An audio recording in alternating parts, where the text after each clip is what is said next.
Welcome to the Onondaga Historical Association. I'm Lynn Houston. In this presentation called Onondaga County, the Heart of New York, we'll examine this area's past, its rich natural, cultural, ethnic, and entrepreneurial heritage. With close examination of the successes and failures of the past, we can keep our community strong and productive.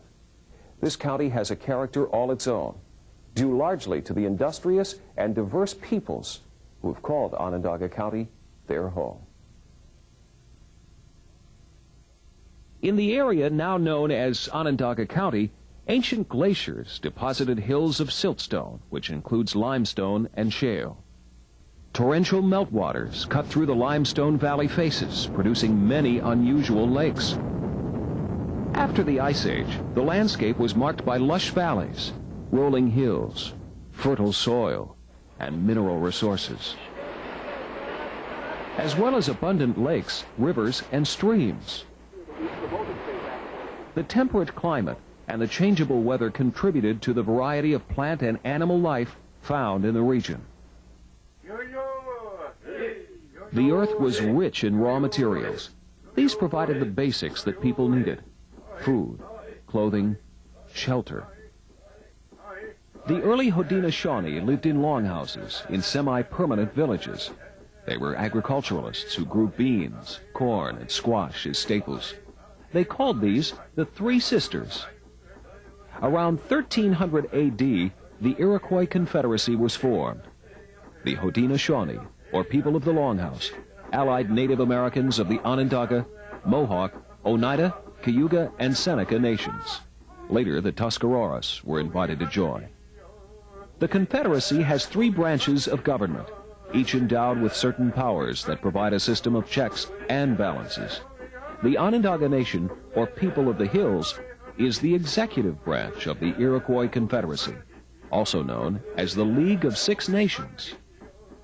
The Onondagas are the firekeepers of the Haudenosaunee. Their responsibility is to call grand councils and participate in the third side of fire. They are also the keepers of the wampum belts. These are the physical records of the Great Binding Law, as well as treaties and events. The Great Law was originally recorded in the minds of the people and passed on from generation to generation in oral tradition. The first known European to enter this territory was the soldier-explorer Samuel de Champlain, who led a military force down from Quebec. Father Simon Le Moyne, a Jesuit priest, arrived in 1654 and made the discovery of a salt spring near Onondaga Lake. He wrote, "We arrived at the entrance to a small lake. We tasted the water of a spring. I found it was a fountain of salt water, of which we carried a sample to Quebec." 2 years later, a mission was built, Sainte Marie among the Iroquois. The Jesuits eventually deserted the mission, fearing Iroquois attack. During the French and Indian War, some of the Iroquois sided with the British. Both France and England wanted control of the valuable fur trade. The French were finally driven out, but their influence remains. African Americans settled early in this area. 2 escaped slaves were making salt and trading with the Onondagas as early as 1774. Salt was essential for preserving meats and tanning hides. The continued non-native use of the lands came with the arrival of white settlers after the American Revolution. Lured by the promise of land ownership, war veterans and their families followed the narrow Indian trails westward into the military tract. One of the earliest was Colonel Ephraim Webster in 1786, who established a trading post among the Onondagas. He later acted as interpreter for the treaties. By 1790, Comfort Tyler and Asa Danforth were manufacturing salt near Onondaga Lake, and settlers had arrived in the Manlius, Pompey, Marcellus, and Onondaga Valley areas. The area was called the Military Tract, and mile-square lots were awarded to Revolutionary War veterans of certain New York State regiments. Black soldiers could not own land. Some soldiers lived in the village a few years before pushing westward. Onondaga County was the 21st of New York State's present 62 counties. It was created March 5, 1794. The original county embraced 1¾ million miles, close to 1/16 the size of New York State. Since 1816, the county has encompassed 812 square miles, a little more than 1/4 of its original size. There were 11 original towns. The county was eventually divided into 19 towns, 15 villages, and the city of Syracuse. The county government's legislative branch was made up of town and city ward supervisors until 1962, when the voters approved the county executive form of government. The Onondagas helped the settlers survive in the wilderness. There was swampland from Salina to Onondaga Hill, which led to diseases such as cholera. Cholera epidemics were feared well into the 19th century. The Onondagas knew better than to settle into certain areas of the county. Their main village was located in Pompey. This painting depicts one of their legends. On the river of Cross Lake, 2 great mosquitoes guarded the way and destroyed all who tried to pass. One was soon slain by Hiawatha. The other fled. The monster finally met his death near North Syracuse, and its body decayed and became myriads of insects. A monument at the corner of Erie Boulevard and Oswego Boulevard is in grateful appreciation of the helpful assistance from the Onondagas to the pioneer settlers. In 1793, out of a total population of 33 inhabitants in the village of Salina, 30 persons were sick. The remaining 3 inhabitants, with the help of the neighborly and friendly Onondaga Indians, took care of the sick for 2 months. In the following year, the population had grown to 63, of whom 23 died that year. Still, salt encouraged people to settle here. The state soon recognized the true value of the salt reserves, established the Salt Springs Reservation, named a superintendent, and levied a heavy tax on salt production. An efficient transportation system became necessary to get the product to market. To finance building the road, the state sold 250 acres of swamp to Abraham Walton for $26.50 per acre. Armory Square in downtown Syracuse was part of the Walton Tract. With the proceeds from the sale of the Walton Tract, James Geddes built a 10-mile road from Manlius through the swamp to the salt plant on the edge of Onondaga Lake. We now call the road Genesee Street, which intersected the old north-south Indian Trail, now known as Salina Street. This crossroad through the swamp was such an unhealthy place to live that few traders even stopped. The place was described as a howling wilderness. Seneca Turnpike, a private road authorized by the state in 1800, followed the route of the old Genesee Road through Manlius and became the major highway to the west. It was the first turnpike in Onondaga County. It was surveyed by Comfort Tyler. Completion of the Cherry Valley Turnpike from the south to join the Seneca Road created the business center of early Manlius at what is now Seneca and Academy Streets. Travel was made by horse, wagon, carriage, stagecoach, and sleigh. Syracuse was still a swamp, a clearing with a few cabins, a rudimentary school, a church, a mill, a hotel. Its chief products were salt, mud, and fever. It was said that no city in the U.S. was founded in such a dismal spot as this one. Malaria was a serious problem until the water level of Onondaga Lake was lowered and the swamps were drained. Then the area now known as downtown Syracuse could be built upon. By 1820, when the first section of the Erie Canal, sarcastically called Clinton's Ditch, opened from Rome to Syracuse, Syracuse's population had already grown to 250. Residents could not agree on a name for the new settlement. It had been known as Bogartis Corners, Crossett's Corners, Milan, South Salina, and Corinth. Postmaster John Wilkins recalled having read about a city called Syracusa and a lake in Sicily, which had salt deposits, and a neighboring town called Salina.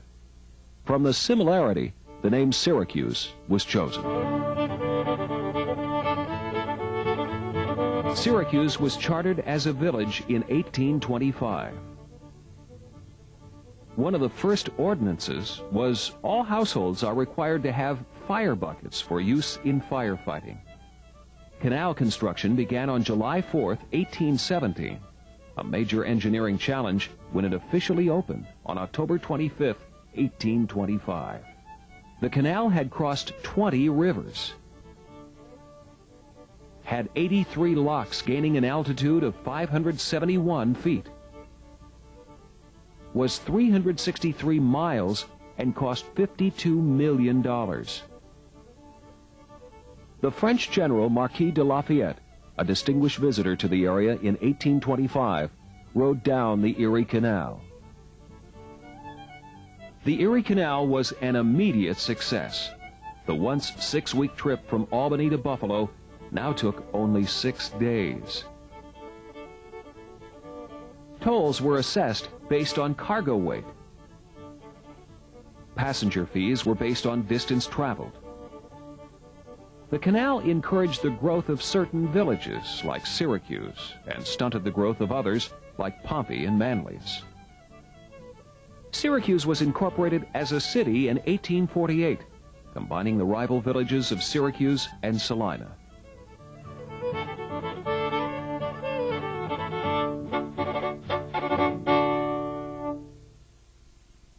Harvey Baldwin was the first mayor.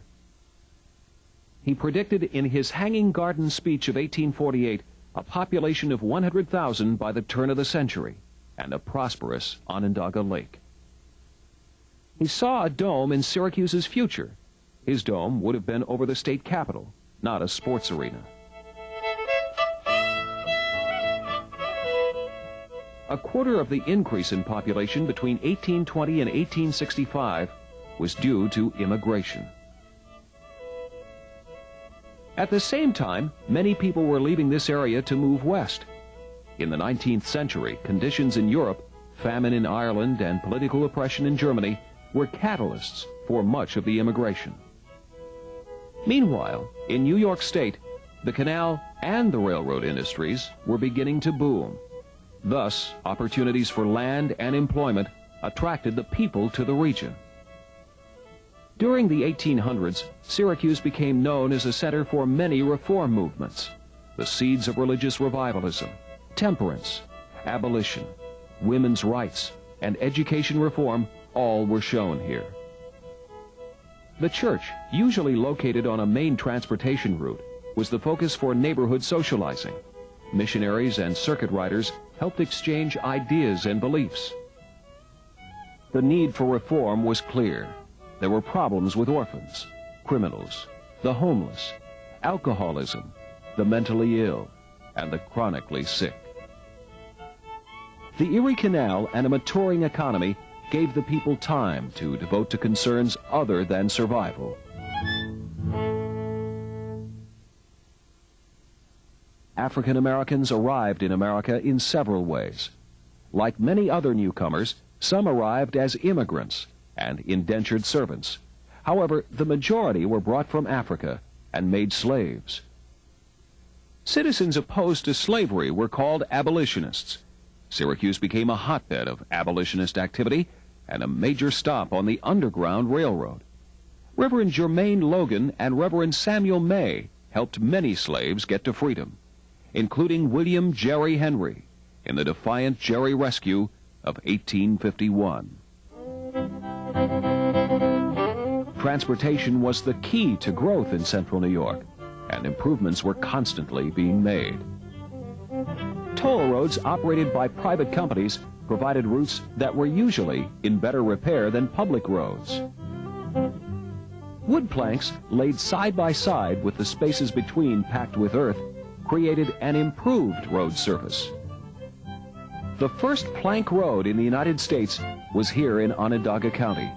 The Salina and Central Square Plank Road, completed in 1846, was 8 feet wide and 16 miles long.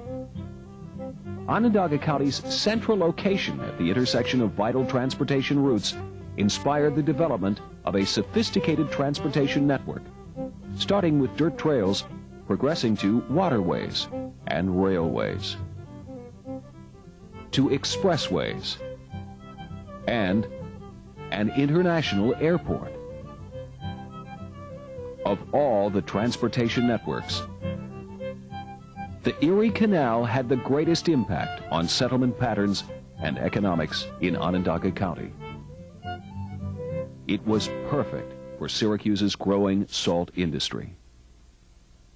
The canal also brought boatloads of immigrants and other travelers, creating an impressive workforce. These factors led to a progressive atmosphere, where agriculture, manufacturing, and service industries flourished in a productive environment. The salt industry, which reached its peak in 1862, declined as salt sources were discovered elsewhere.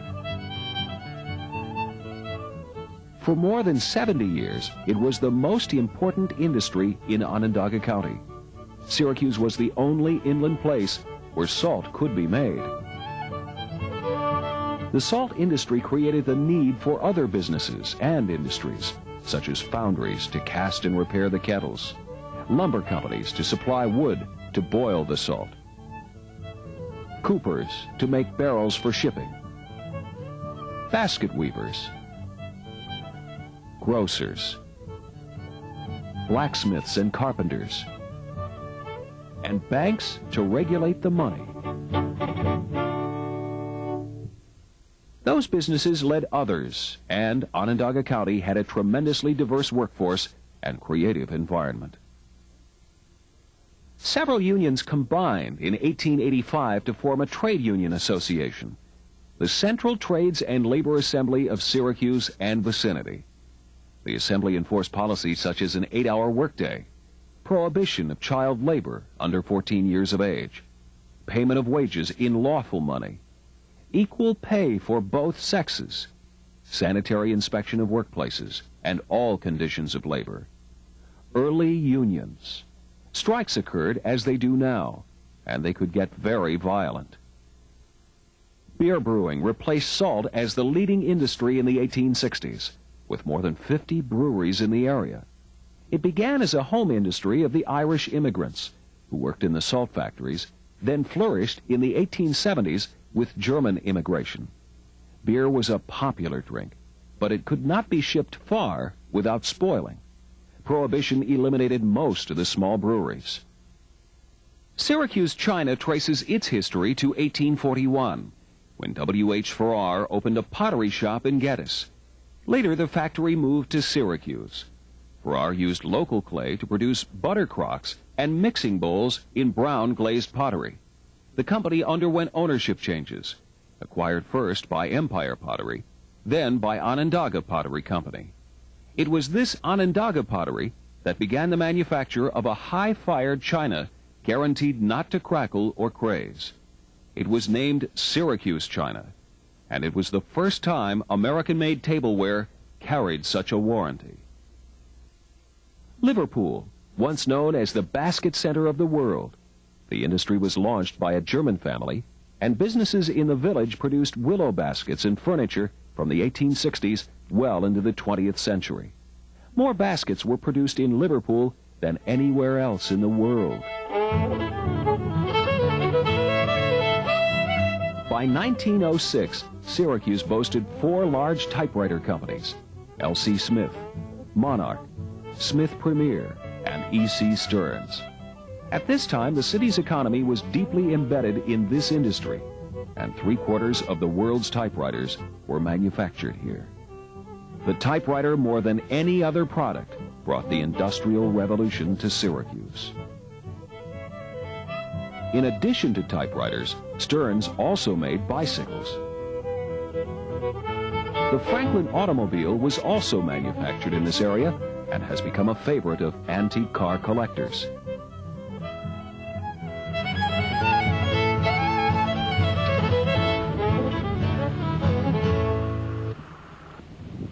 A appreciation of the land, first recognized by the Haudenosaunee, was continued by non-native settlers.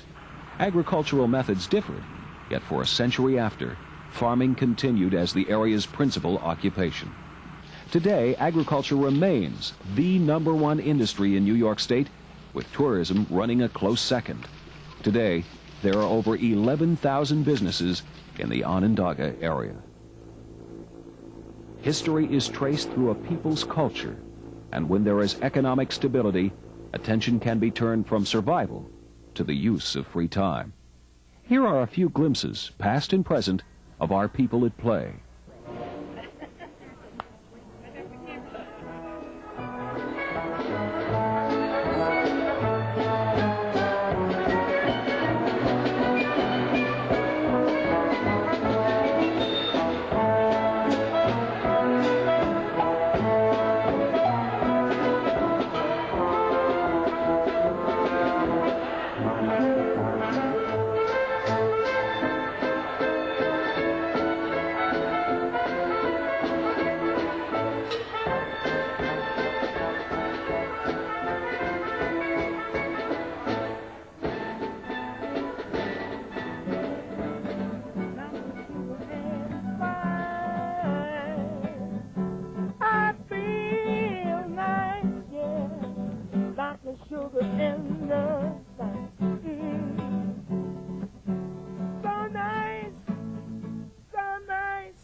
Where are we? Okay, we'll go through the dairy cattle and stuff and horses on the way and see if we can get there by 1. On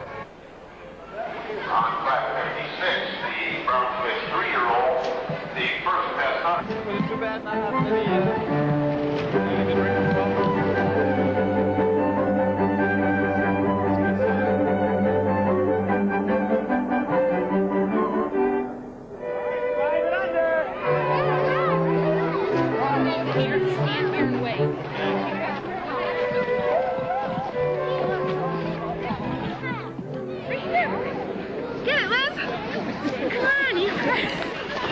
What got you interested in it? Well, when I went to Florida, my Aunt Lola got me a train for Christmas.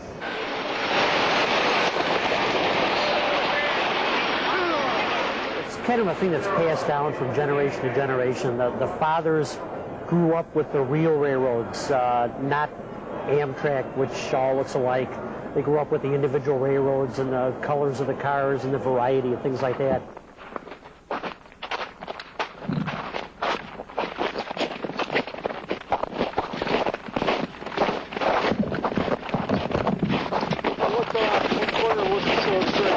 If you're going for perch, you use a little bit lighter gear, and common bait for that would be grubs, either mousies or spikes.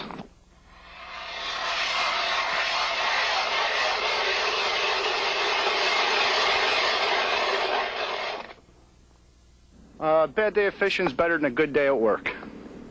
The tradition is something that we hold very dear and we pass on to our children, and it is just incorporated into part of the Ukrainian culture and heritage. The process has remained the same.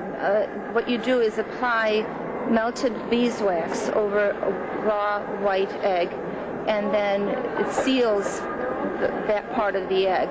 You put it into the lightest dye, remove it from the dye, then what you want to remain the dyed color, you seal that with more melted beeswax. They're dropping back down and, you know, just... They're going to coast underneath us? Yeah, they're going to go right underneath us.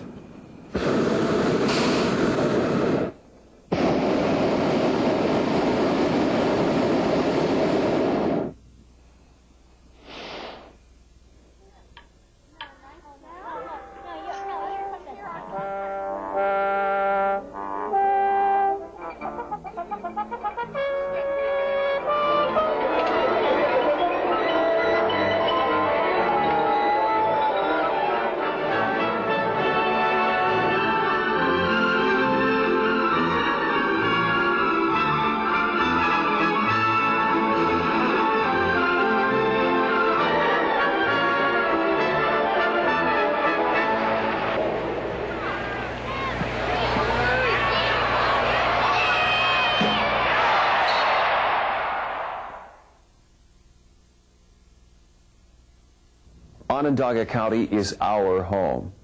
In writing the next chapter, we must realize that history is always being written, and that we the people are writing it.